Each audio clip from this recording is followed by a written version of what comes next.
Queen Tulsa, baby. Your favorite shade, your hottest tea, and your headline queen.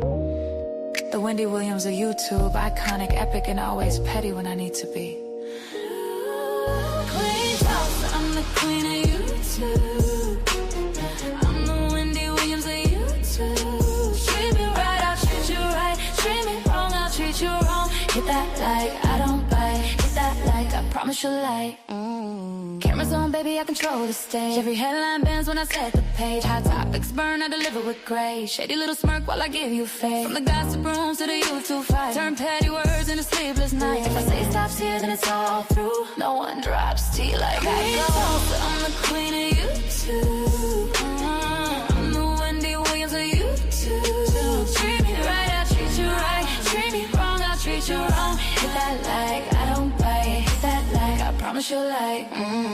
Like and subscribe, let the numbers climb. Serving raw truth with a touch of divine. Breaking news, baby, I say it bold. Every word drips, hotter than gold. Just goods in cases, I keep receipts. I'm a boss in heels with the fire and heat. You want the tea, I'll pour it smooth. I'm Queen Tulsa, baby, I set the mold. Sweet on the lips, but sharp when I speak. Petty when I want, but my shade unique. Iconic, epic, I reign supreme. Queen Tulsa, the boss, I'm the headline queen.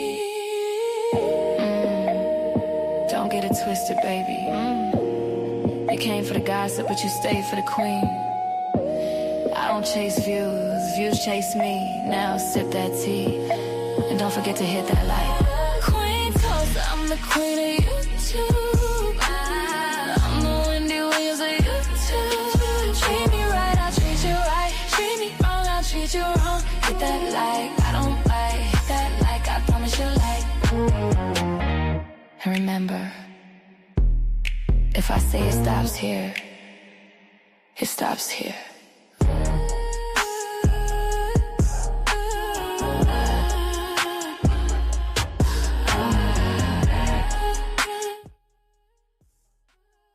All right, greetings. Thank you so much. Greetings, everybody. How are y'all doing? Today is Saturday, January 24th. The current time is 4:38 p.m. and we have some things to discuss. I was watching YouTube and baby, I got triggered. And first and foremost, let me just say this. Hopefully you guys are staying warm out there.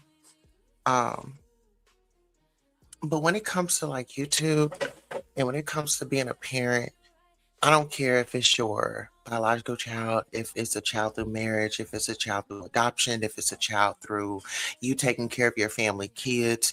We want to protect our children at all costs and feel how you want to feel. You can say, oh, well, this is a sector, this, that, and the third. I don't give a damn. At this point, I don't give a damn because y'all don't give a damn. And I think it's a real sickness going on where individuals want to be invested into children. Y'all got Ken out here that y'all put up on a pedestal. Y'all got who else put up children? Shakim just recently put up some children. I mean, y'all are sick. You have, and this is not just a one-time thing. It's like y'all live in dysfunction and y'all live in misery. And y'all will sit up here and act like y'all are so above and this, that, and the third. And soon as your fave starts talking nasty and stuff, oh, you got to be quiet because I like them. You know, I still want to be able to come over here. I still want to be able to type in the chat. I still want to be able to hit a panel. Y'all need some help. There's something wrong with you and your filthy mind. For you to be okay with children being exploited. Just in Philadelphia, what was it, about a year or two ago? All those black kids started coming up missing.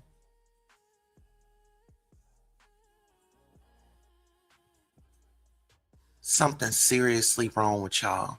If y'all don't wake up. With black people, I've noticed with us, It don't hit home until it hit our front door.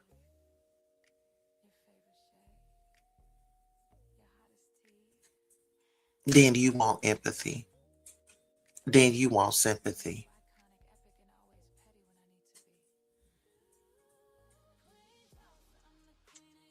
Yes, and that's the reason why I had taken a break. This is why y'all don't see me around because the energy and the vibe is very dark. You have people scamming, you got individual. I mean, let's talk about the church.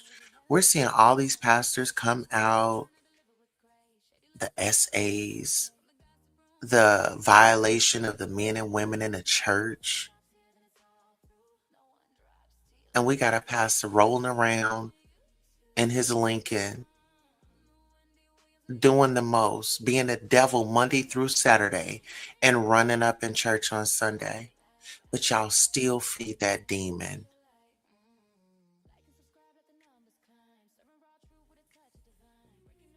It is seriously something going on with y'all. Y'all tune in for it. And it breaks my heart when I see my sister out here saying, my child is being exploited. And you got black women in the chat. Oh, well, this and oh, was that. Y'all got every excuse. Why do y'all do that? When our sisters come up missing, they don't get worldwide coverage. When my sisters come forward and they're telling their truth, they got to break it down. They got to, oh, why was you there? And you got to dissect every little thing that she does.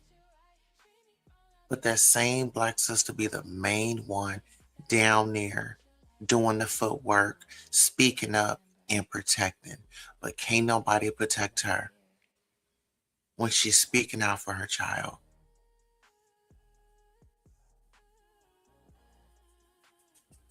It is seriously something wrong with y'all. Hey Norris Tony, how you doing? It is seriously something wrong.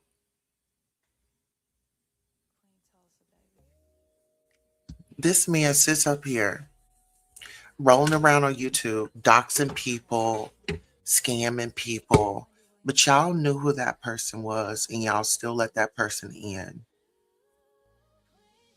That's y'all's fault.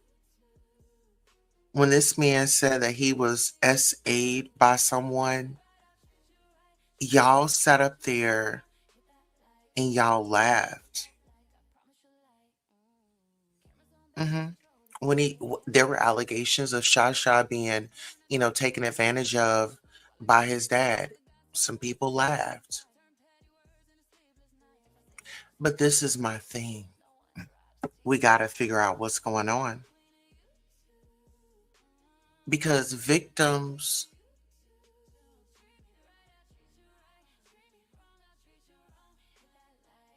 are nothing to play with. I don't play with victims. And I'm trying to keep it PG and I'm trying to keep it surface level so I don't go off. But like that woman said, you sit up here going and looking and taking her children's photos. She don't know what type of kinks and fetishes you got over there. You don't know if that woman was essayed or taken advantage of. Like she said, she could have been great the other day. Nobody would know that.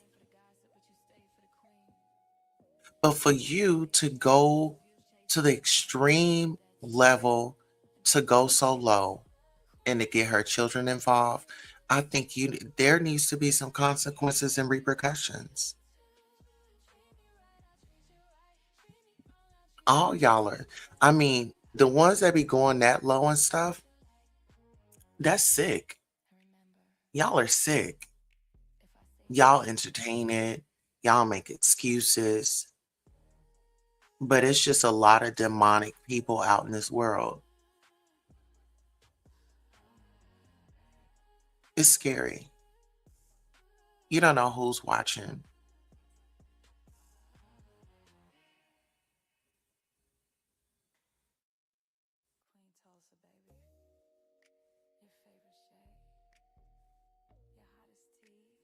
Ain't no way. I had to contain myself because I was going to hit the link, but I knew if I hit that link, I would have went off to no return. And so what I said is, no, I'm going to go to my channel and I'm going to express my opinions and my views over here. And I think that Shakim needs to be locked up in a mental facility.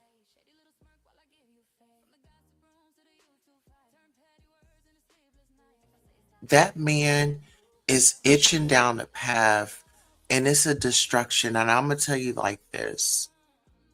There were allegations and things like that. But, when you see a person all sexually fluid and things like that, you've got to watch out for them.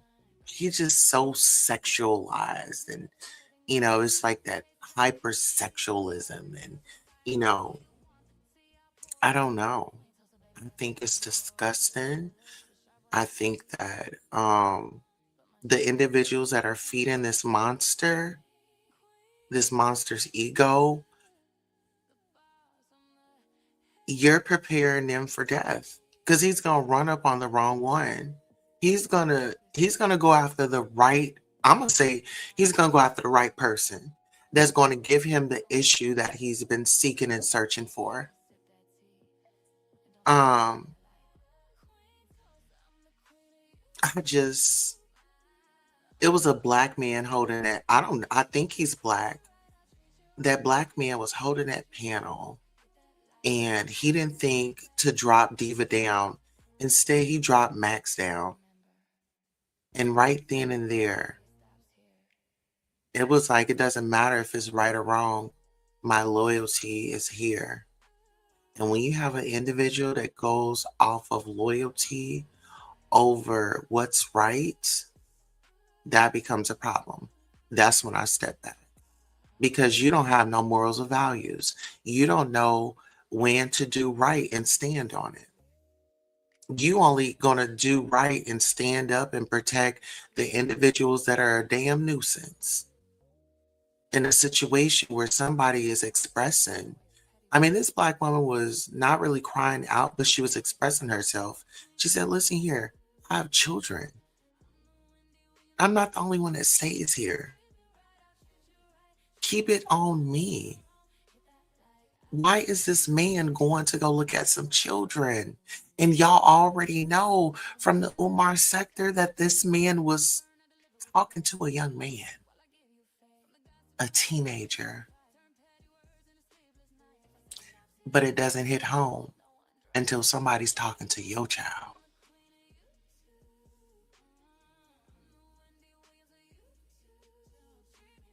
You're going to want to be heard.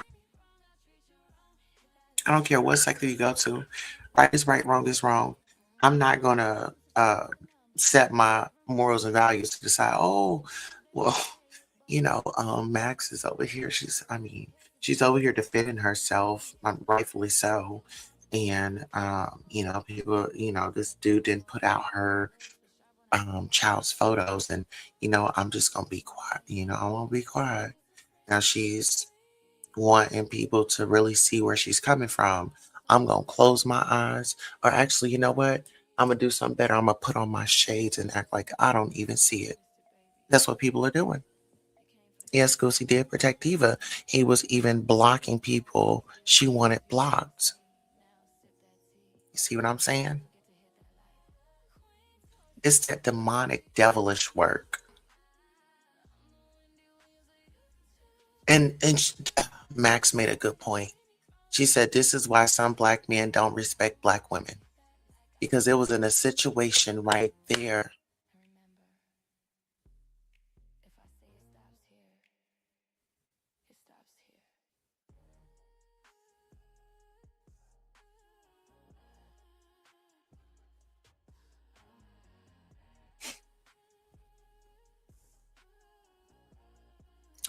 She had an opportunity.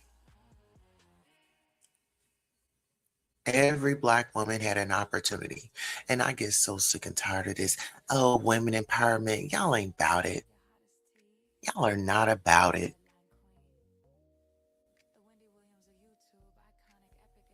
I wanted to say something very inappropriate, but I want to keep this surface level, trying to keep my emotions intact.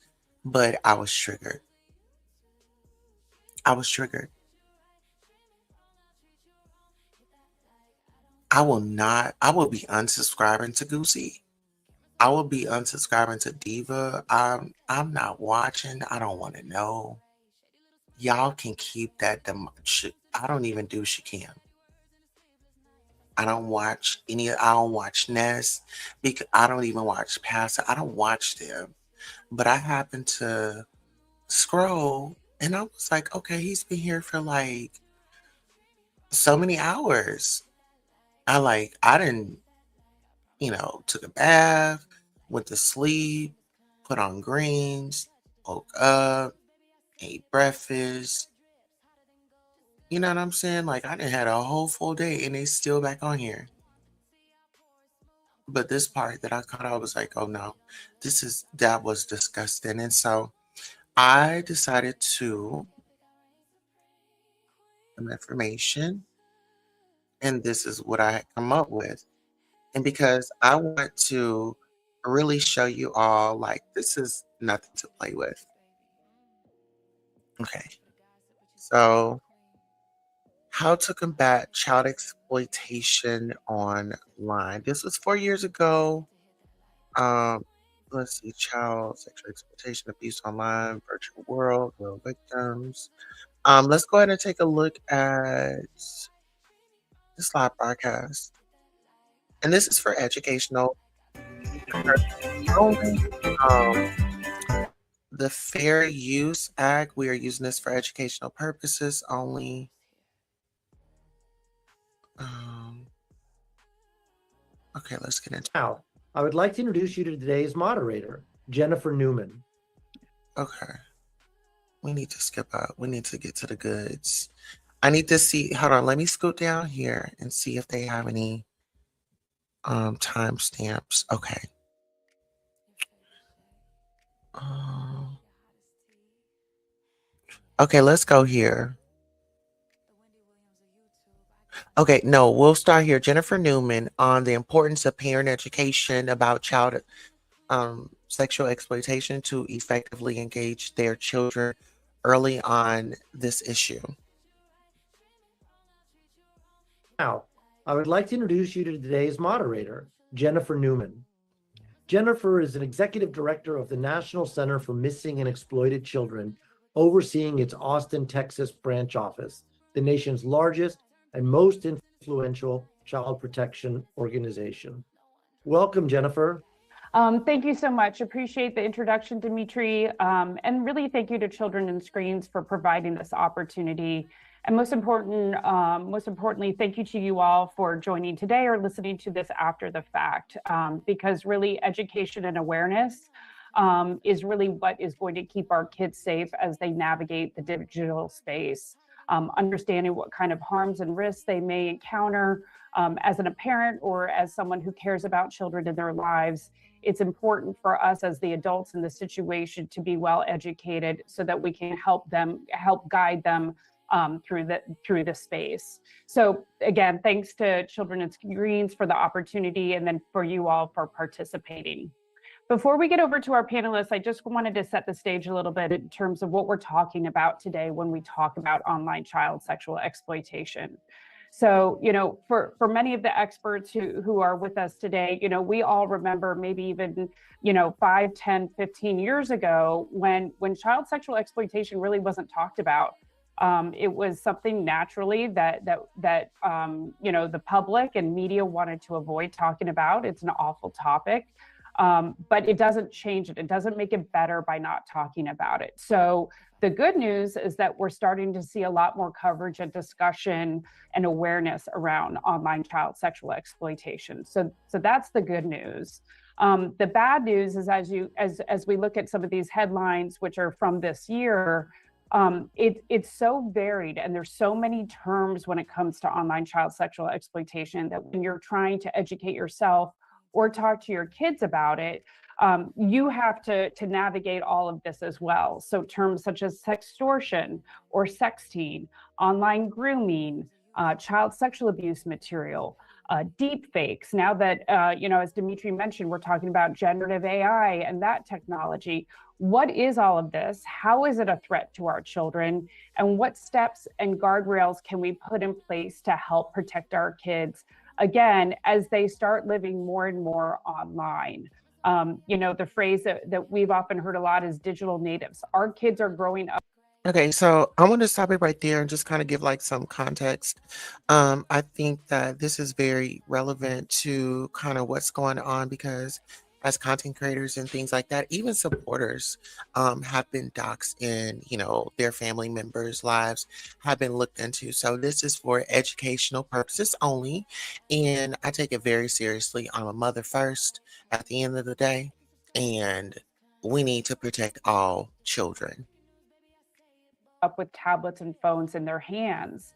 And that's not a criticism, but it's just the way our world is evolving toward technology. And with that, we just have to be able to respond and also, again, kind of help our kids navigate that space.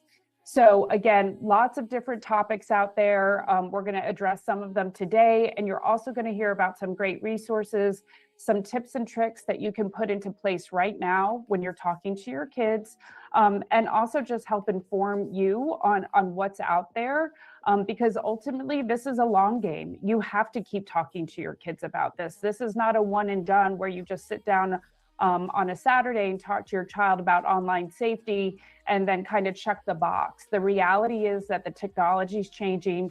How kids are interacting with technology is changing, which means that we always have to follow that to make sure that they're staying safe.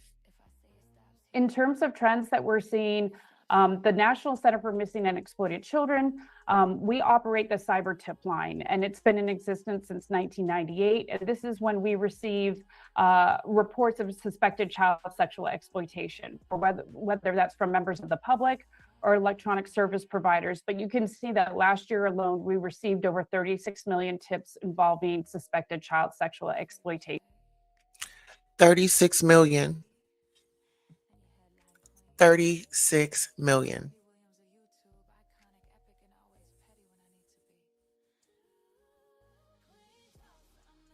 What is going on? Why can't these adults, these are adults hanging in these sectors, hosting these panels.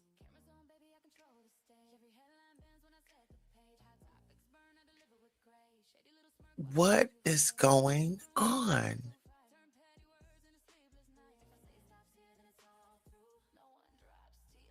This is a real serious issue.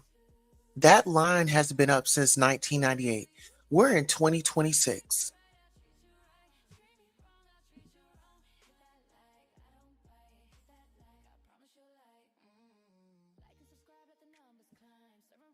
Okay, so let me go ahead. Let me play this, but actually I want to zoom out a little bit because I want to pull up another. I need to get another timestamp, so give me one moment.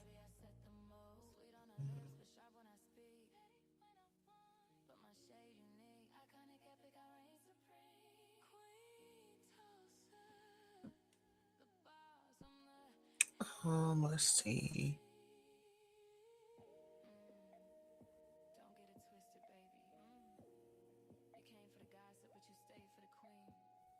Okay, so now let's get into this because I want to hear from the audience.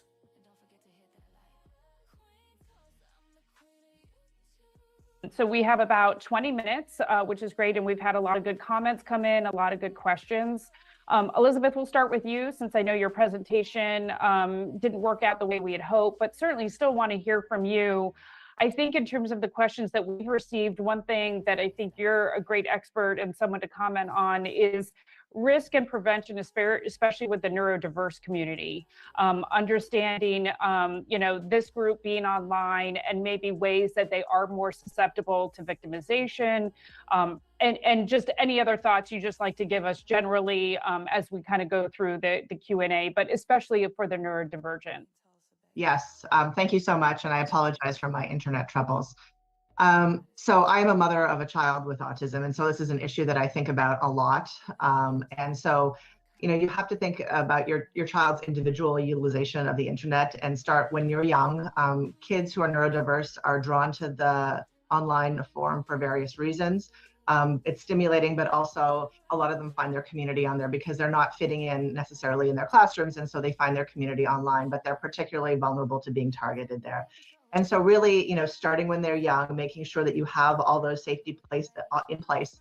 And I would err on the side of being a little bit more conservative, but also understand that just like they may not understand social cues, you know, in the in-person environment, they might also not understand when somebody is grooming them or engaging in inappropriate conversations with them online.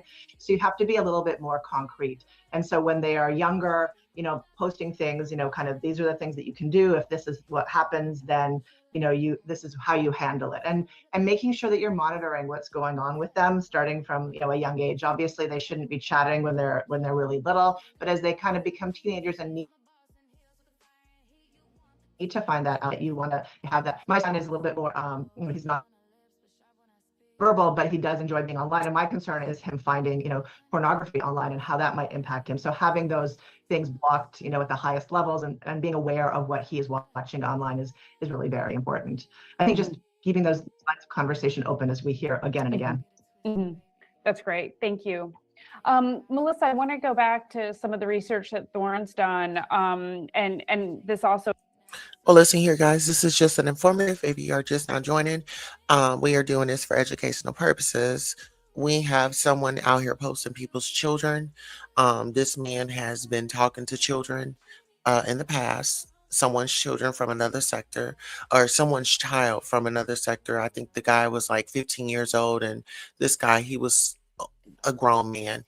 And so now he is harassing a Black woman and her family and posting her children. The woman has daughters. And if we all know this, why are we not doing nothing about it? Why are we not bringing awareness to it? Y'all always want to block somebody out. See, that's why I say, ooh.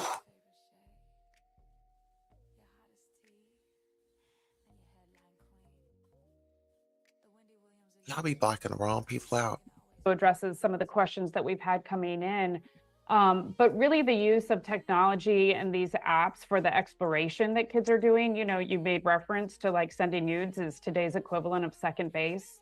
And how do we balance that, like as parents and as adults, with also giving our teens privacy and, you know, also trying to give them respect and trust and all of that as well. And so, you know, what does that look like when, you know, it's not micromanagement of our kids online, but it is some sort of oversight.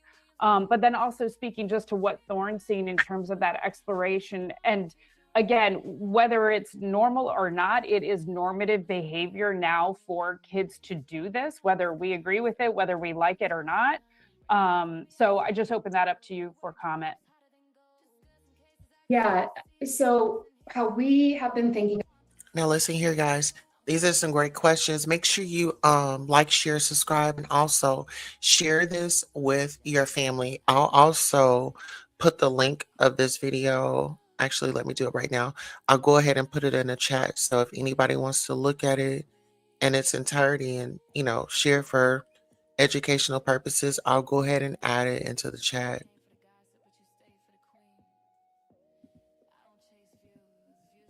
About it is how do we balance exploration and exploitation, because that's really what we're grappling here with. And a way that I like to think about it is think about going to the playground with your little ones. We never just like dropped them at the playground and said figure it out. Like, you know, if you can reach the highest monkey bar, by all means, 4-year-old, you reach that highest monkey bar. Mm-hmm. We were there with them, and what their play looked like on the playground progressed with us side by side with them, with teachers side by side with them. So initially we are there holding their hand and hovering underneath them in case they slip, but letting them climb higher. We were having that type of proximity. But by the time they are 10, 13, 15, they are getting dropped off at soccer practice. They are going to the mall with friends. They are driving themselves to socialization. The same thing needs to be applied in online environments. We need to help them grow, understanding what risk looks like, what their ability to navigate that risk should be, and also knowing that sometimes we're going to be there to dust their knees off, even if they thought they were totally equipped to handle it. We're not going to say, how dare you climb that high? We're going to brush off your knee. And then next time they try and go that high, we might say, how about you do this thing instead? So I try and take that approach to it, where we are very mindful of the importance of building their skills to navigate risk and make healthy decisions. Because, you know, going back to that concept of like, we're not raising kids, we're raising healthy adults. So how do we help them grow to be healthy adults, knowing that technology is where they are going to be growing up? That's great. Thank you. You know, I think that's, All right, guys, I'm just going to step in here right quick. Please make sure you like, share, subscribe. This is just informative. I was triggered. I found out that a content creator is showing photos of someone's children, their daughters and sons and things like that. And I think that is a problem. That is a problem. This individual has a very, very, very interesting traumatic past. And so, you know, the worst thing that you can give a narcissist or somebody that is seeking revenge is a device. Let's get into it. I really like what you said. We're not raising kids, we're raising healthy adults. And I think it's, again, goes back to the theme of the day, which is engagement and check-ins and involvement, and not this kind of one or done conversation. You know, Dorian, switching over to you, you know, one of the questions, or some of the questions that kind of have come in have also been about what can a parent do if it's the other parent who's possibly, you know, putting this child at risk, whether exposing them to adult content, or even CSAM kind of in the context of gaming and things like that. What does that look like when perhaps there's some of this harm being caused inside the house? Yeah, I mean, that's a challenge, right? You've got two parents who both have a right to that child. And you know, from a legal standpoint, I'm going to defer to Steve on that point. But I think part of it also goes back to, you know, educating that child and trying to shield that child as much as you can. You know, making the other parent aware that, you know, you have standards. I talked about, you know, making your standards known.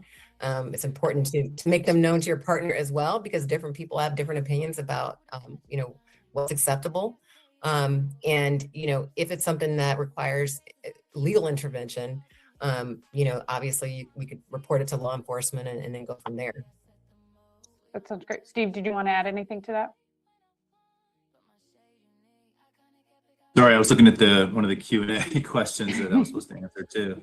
Well, just repeat it real quick, Jen. Just about when there's victimization coming from inside the house, if it's another parent who's exposing the child maybe to adult pornography or borderline CSAM, you know, some of the gaming apps that are overtly sexual, you know, what can a parent do? Yeah, I mean, those are red flags, certainly from a legal standpoint. And I'll say this, don't be sending your photos of your family. I mean, as a content creator, there's so many things that I have, like, there's certain things that I'm not, I'm not sending out photos. Like, you know, I'm the content creator. You can just see me. It's not safe at all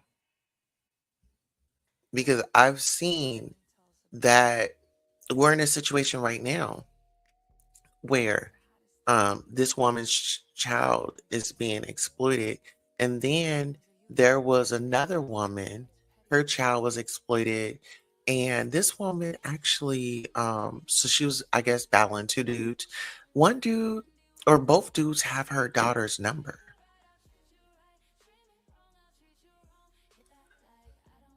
I mean, those are, as I mentioned, when we talk about kind of offline child sex abuse, particularly at younger ages, more typically it's not a stranger, right? Like what we're seeing are people that are within the home, people that have access to a child, an uncle, a friend, a parent, even. And so, those types of sort of red flags where you see inappropriate behavior, you have knowledge of that, depending on what it is, that can certainly, might need to be reported to either law enforcement or to Child Protective Services. Some type of agency at the state level is probably going to be the fastest response time. The FBI or other federal agencies could engage on that, but I think that state agencies are probably going to be more responsive to that type of a scenario. So it really does depend on what we're talking about. If a kid walks in, you have an adult, this isn't outside the realm of possibility, right? Where they are using a device and maybe sees pornography, adult, versus an adult in the home sitting down with a child, and you see evidence where they're actually showing them something like child pornography. That's also grooming, right? And so now you have potential offenses in play. And so that is a huge red flag for me, and something that I would look at reporting to law enforcement, or, as I said, some other type of things within the home, forms of abuse. If it's a non-custodial parent, that type of scenario is something that then you can get the courts involved there as well on visitation and restraining orders and things like that. And kind of on the reverse side, but a question that I know is asked a lot is, when you think about financial sextortion. And see, this is my thing. If you see something, you say something. You see something, you say something. There was this story, oh my God. I was watching no, it wasn't YouTube. I was on Instagram, and a story had come across my desk. And actually, here, I'll bring it up. I'll bring it up after this, but um okay, so this woman, I guess she was going, her boyfriend or her baby's daddy, I don't know. She was going through his phone, and she had come across a video of him violating her 2-year-old. And that was that was yesterday when it came down my feed.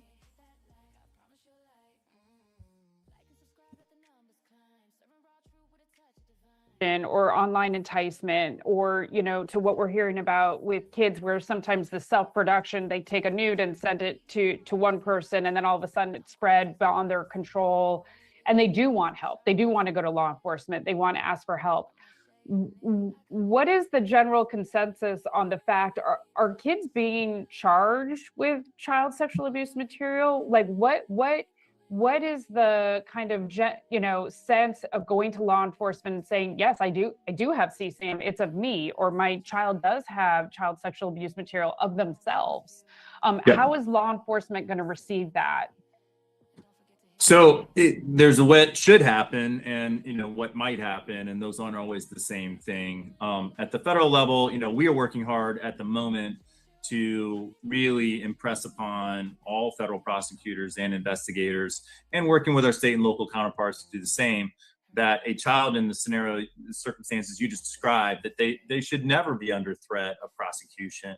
We know that at times that type of messaging has been used even in these types of engagements with kids in schools. So like, don't do this because you're violating You're the gonna law. get arrested. You're going to get arrested. And then we see offenders using that type of messaging actually to further their exploitation online. And so, hey, you sent this to me already. If you report me, you're also going to get in trouble because what you did was illegal. You self-produced this. We see that as the tactic for grooming and for exploitation. And so we're really trying to turn that around. I would say, you know, it's under a concept of prosecutorial discretion, investigative discretion right now in most places where technically you could prosecute someone, but you really should not. You know, you don't want to foreclose any possibility because you certainly have minor on minor crime. You have individuals that are 17 and they're producing images of an 8-year-old. That's a completely different scenario.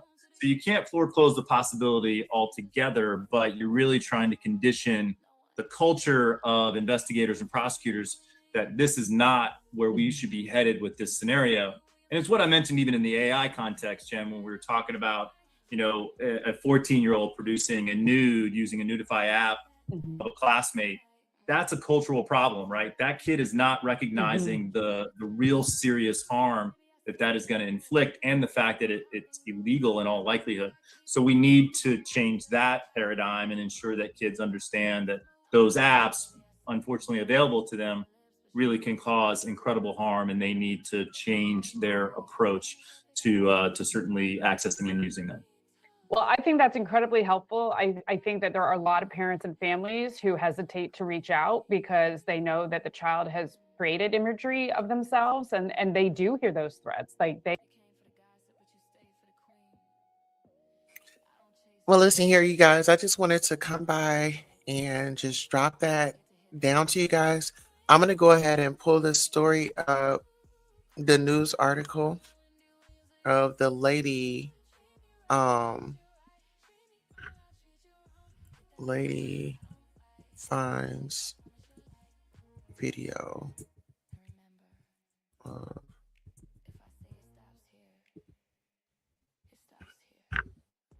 and this was 2 days ago.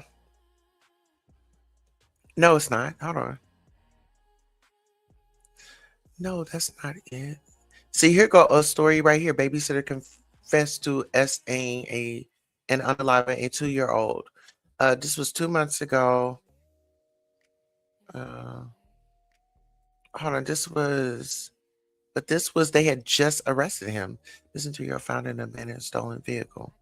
SUV. Hold on.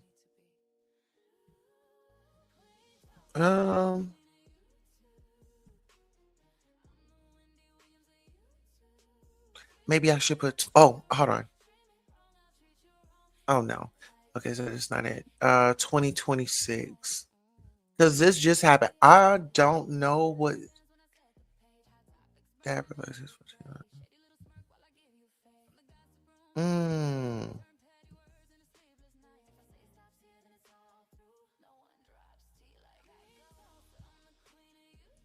Oh darn.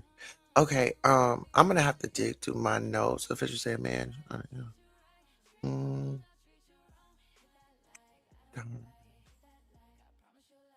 Y'all give me 1 second. It was on there. I'm gonna have to bring that up on Hot Topics.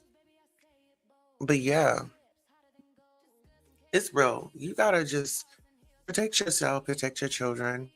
When you see people going low like that, like I say, you know, I don't care about a sector and all that. You know, you can keep it on me. You know, you don't have to go low. You ain't gotta do none of that. Just keep it on me. But some people, they get weak and they be looking for a weakness. And I ain't afraid of nothing, you know. So I just wanted to come through and stop by and let you guys know that, hey, it's just a lot going on out here in these streets, man. You got to protect yourself. I've just been doing my own thing. Give me 1 moment. All right. And we're actually going to go ahead and take on up out of here. I want to thank you all so much for coming through. Make sure you like, share, and subscribe and tell somebody that we were live. Also, To those of you that did show up, we want to thank you for not parking on the lawn. All right. Until next time, I am your host, Queen Tosa. This was a broadcast that was supposed to have been informative. If you're just now getting in here, it was an informative live about the dangers and of social media and what you can do to prevent. I did include a link to the video and the live broadcast. And also, I'll be adding it to the description if you want to go over and take a listen for yourself. All right, this concludes our broadcast. I'll see you on the next one. Why the fuck these niggas wanna go against the grain? Yeah. Why the fuck these niggas wanna drag a nigga name? True story. I know some niggas who hurt me, they hurt me. A couple bitches who hurt me, they hurt me. The jury don't want me to make it. The DA, I know that he working. Oh, he working. Prosecutors wanna help me. What? I'm hoping they don't do me dirty. It's 40, I got the bitch dirty. Shoot on go, he shoot perfect. What? I got 100 on me. The devil ride me in my sleep. Oh, he do. I break a bitch in a week. Little bitch, I'm not what you think. I stood in the field with my hitters. I kept that rocket on me. I do. Hate that I had to get rid of my niggas. I heard they were plotting on me. Oh, it's true. For the love of money, my homies, they turned they back. Same niggas that still own me on the pack say they gon' take me. My closest friends I knew since we was kids say they gon' whack me. But I ain't lying, I'm slanging 9 and bitch, they know that, so get at me. Everybody ain't your friend. Everybody ain't your partner. Everybody ain't no real nigga. If I say I got you, I got you. When it's fucked up and get fucked up, just hold it down and keep it silent. And when you're not around, I protect your name. I won't let a nigga talk about you. Everybody ain't your friend. Everybody ain't your partner. Everybody ain't no real nigga. If I say I got you, I got you. When it's fucked up and get fucked up, just hold it down and keep it silent. And when you're not around, I protect your name. I won't let a nigga talk about you. I would've killed for you niggas. Now I can't deal with you niggas. Talking to the grill, finna get rid of you niggas. So sick of these niggas. Claiming they hitters and killers. They not. Showing out for them bitches. Flexing on Instagram pictures. You a dog with it on my life, on my mama, we gon' be straight. My partner looked me in my face before I took that case. And what he do? Then a nigga turned state. Other homie turned snake. But I can't be real with these niggas. How could they do me that way? Yeah. I was broke in a bitch, oh, I'm hustling, I'm on my grind, yeah. Work my way up to a £quarter, selling dime bags. I spent $250 for the shit. It's on the cook, I'm hitting leaves. My nigga hit me for some tips. Shouldn't have showed him where it is. Everybody ain't your friend. Everybody ain't your partner. Everybody ain't no real nigga. If I say I got you, I got you. When it's fucked up and get fucked up, just hold it down and keep it silent. And when you're not around, I protect your name. I won't let a nigga talk about you. Everybody ain't your friend. Everybody ain't your partner. Everybody ain't no real nigga. If I say I got you,